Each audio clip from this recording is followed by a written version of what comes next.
Eccoci insieme anche oggi. Abbiamo il piacere e anche l'onore, insomma, di avere con noi il neopresidente del CEV, che è il Consorzio Energia Veneto.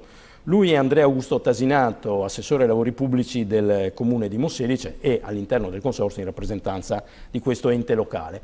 Ma gli enti territoriali che aderiscono al CEV sono oltre 1 migliaio. Sì. Il CEV è una società di service, in qualche maniera appunto a servizio di queste realtà del territorio. Però ce lo facciamo raccontare meglio dal neopresidente. Sì, grazie, buongiorno a tutti.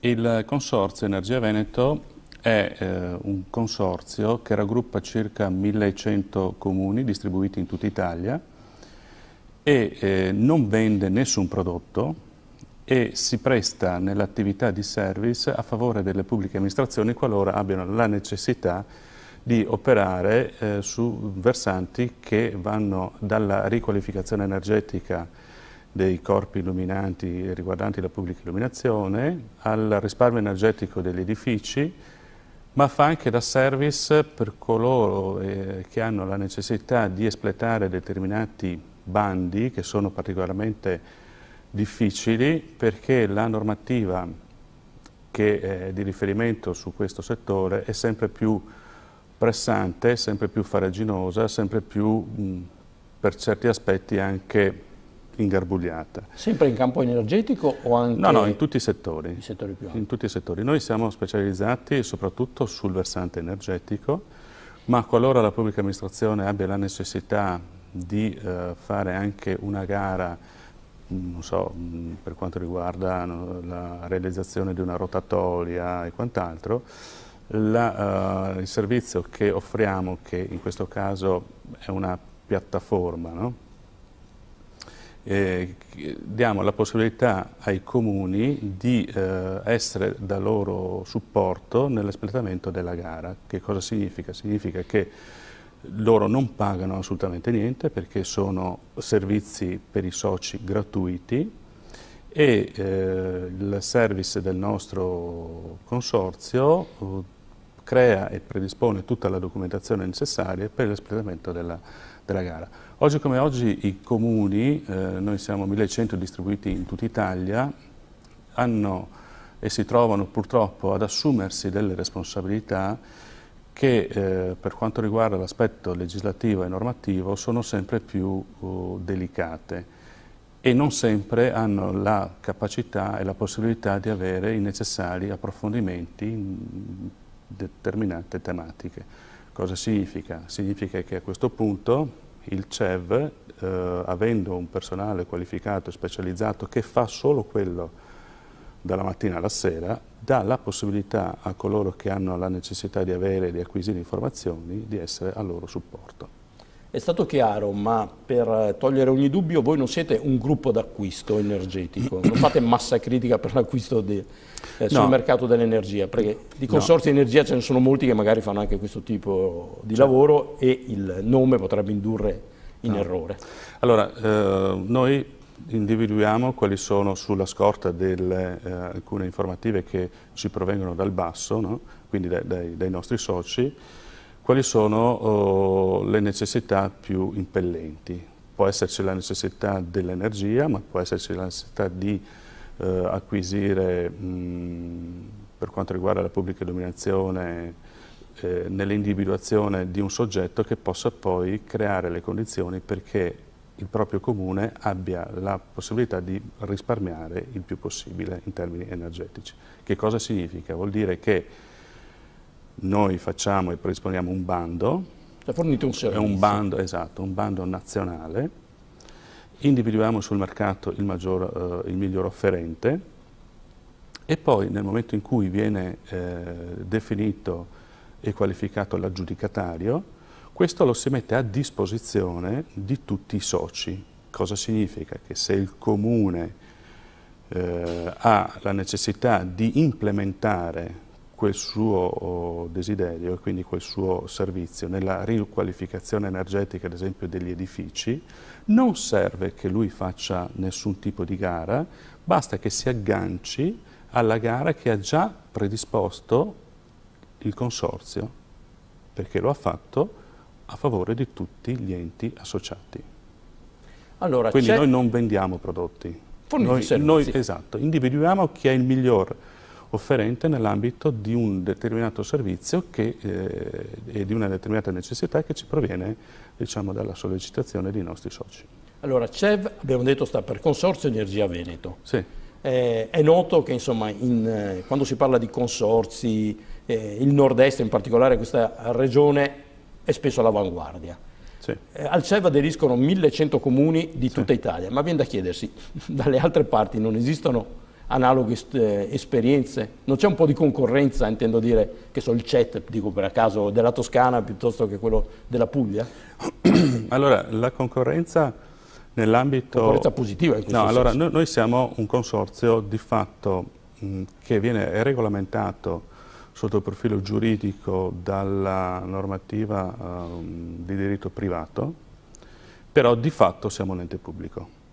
Quindi in Italia non ci sono altre realtà così come dire, ampie che raggruppano all'interno del loro capitale sociale un così elevato numero di enti la cui proprietà è comunque rimane pubblica.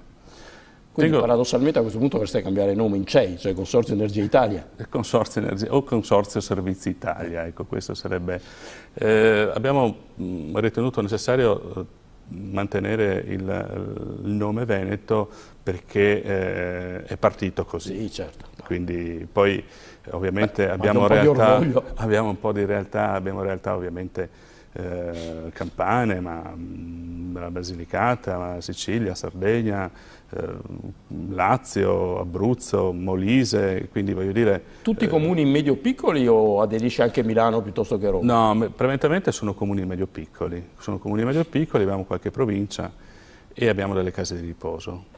Quindi la nostra voglia, la nostra volontà è quella di dare sempre maggior supporto alla nostra Italia e quindi ai nostri associati e che non, come dire, si spaventino perché delle opportunità ci sono, ce ne sono molte,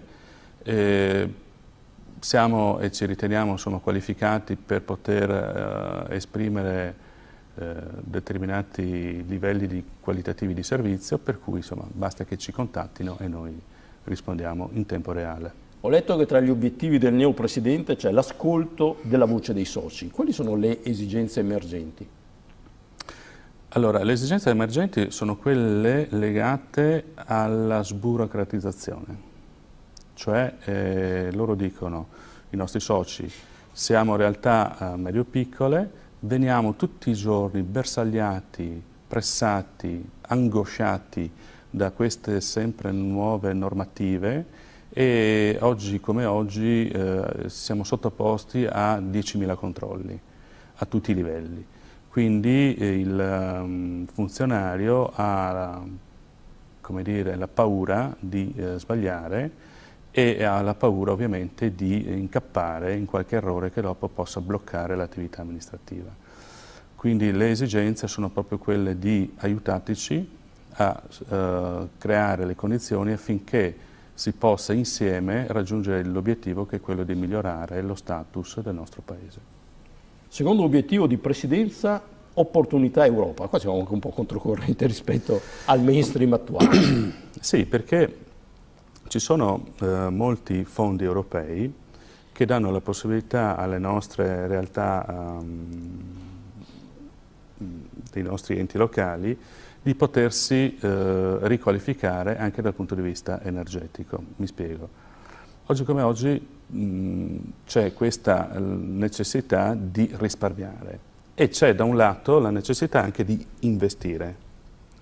Quindi come posso risparmiare e nello stesso tempo investire? Sono due concetti che in economia sembrano un po' contraddirsi, no? Allora in questo caso c'è la possibilità attraverso dei fondi sovracomunali, quindi anche dei fondi europei, di creare le condizioni affinché, utilizzando queste risorse, da un lato si possa investire e si ripaga l'investimento attraverso il risparmio energetico.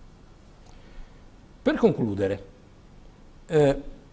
fare il presidente di un consorzio i cui soci sono oltre 1 migliaio di realtà del territorio, pare all'immagine un po' dell'amministratore di condominio, che non è proprio un ruolo semplice.